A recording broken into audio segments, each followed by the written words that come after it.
Hey faves. So it is Black History Month and we are going to celebrate with some African American culture here in Philadelphia. We're actually at the Fairmount Park Belmont Mansion. So let's go inside and take a look.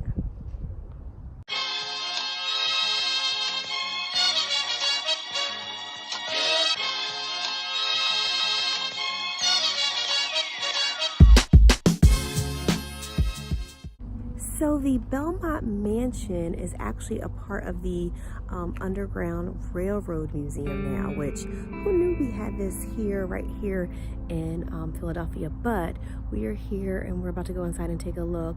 I have to tell you that already I'm such a wuss. I'm like so emotional already. So I'm really excited to see this because I, number one, didn't know we had this here, but number two, I love this kind of stuff. So here we go.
Philadelphia's Fairmount Park in 1868. It has endured numerous additions and alterations for use as a restaurant and suffered from deferred maintenance and abandonment. Before the society's move to the mansion, the building had laid vacant for several years until 1985, when it was partially renovated as a showcase. AWHS is the first organization to operate Belmont Mansion as a historic house museum. The Society's mission is to preserve, restore, collect, and educate the public regarding the background and significance of the historic Belmont Mansion, especially.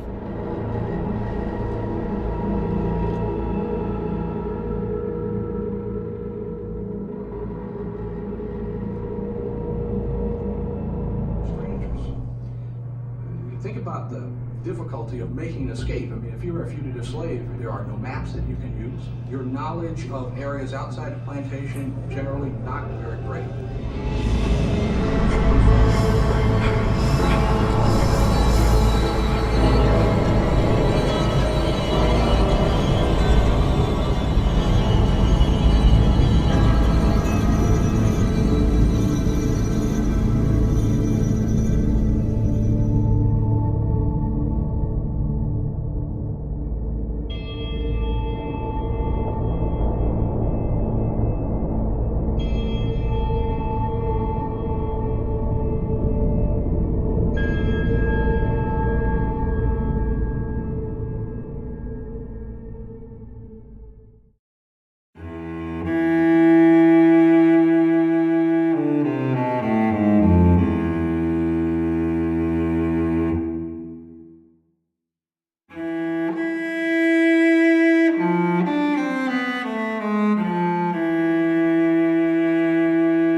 allowed slave owners or their agents to arrest African Americans as escaped enslaved people without warrants. Judge Peters worked to overturn the Federal Fugitive Slave Act of 1793 after witnessing injustices when he presided over hearings about the return of runaways to slavery. In 1811, Judge Richard Peters purchased an enslaved woman named Cornelia Wells and her child, Jane. He gave Cornelia a 3-year indenture, meaning she would work as a live-in washerwoman and cook for the Peters family at Belmont without pay for 3 years. He declared her child free. According to entries in his day book, Peters began paying Cornelia every quarter year beginning in 1814. Her indenture ended, and ending in September 1815. Payment entries for Cornelia show that between 1815 and 1823, there were no payments. It is presumed that after 1815, Cornelia was living and working as a free woman at the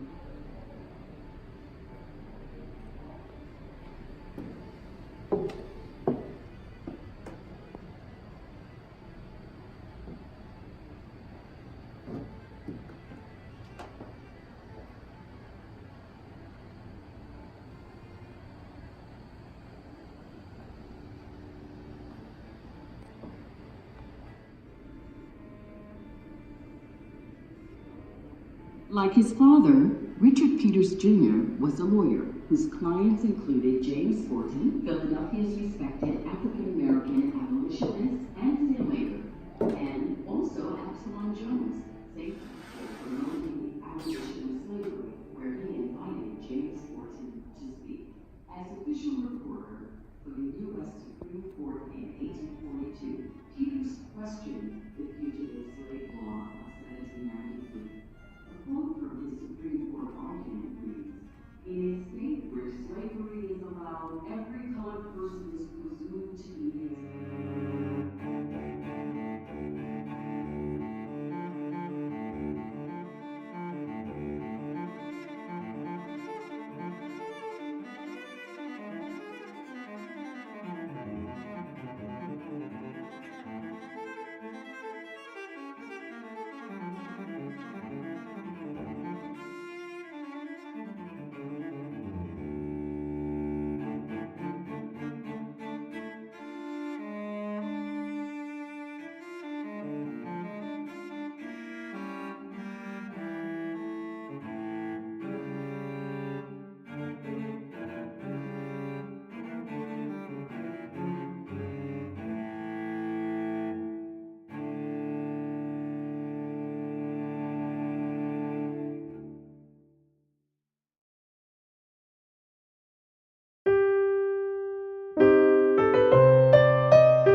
fortunate enough to have children, if only for a short while, provide them with an understanding of the life they must lead under the yoke of slavery. How do they explain to a mind going free that their bodies must belong forever to someone else?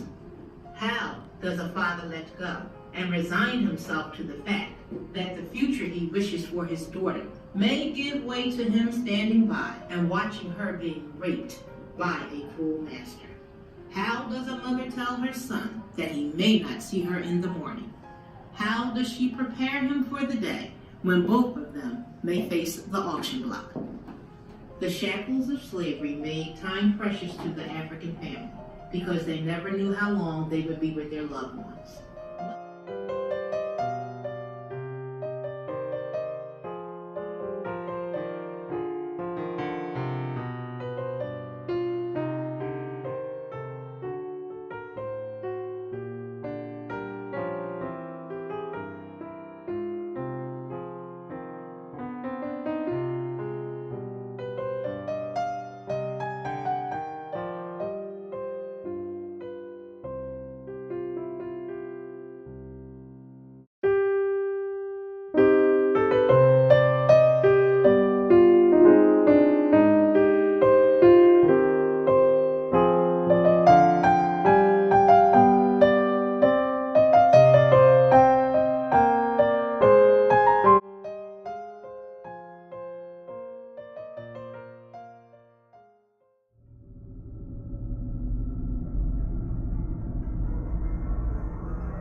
Wow, you guys, that was so touching, moving. I mean,